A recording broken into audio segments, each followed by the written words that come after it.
Papasok dito si Innocent and diretso yung nga dito. Yung Ayan na. force at nabuksan na yung pwesto pero may implosion para dito kayo. Sa loob na torre, ate! Oh my G! Yung tower damage medyo masakit dito kaya tatlo na wala sa side ng FCAP. Si Marco na lang may... Tatawa, medyo delikado sa kanila kung paano sila dedepensa. Yung killing na minion wave nila is hindi ganun kataas. So kailangan dito maging maganda. Yung kanilang pagpwesto si Yums dito mga lahat yung buhay pero inhibitor nerd sa gitna ay si Rana. Napakakunat, Chantel!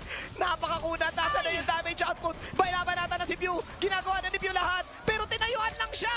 Oh no! Pew is down! No spam capabilities ngayon sa FCAP! Walang taga-ubos ng minion, Chantel! Oo, mahirap talaga para sa kanila dumepensa dito ngayon. Wala din naka-clear na minion wave. Oh, no! Akala ko maliliko na yung minion doon pero diretso yung pa rin dito para dumepensa.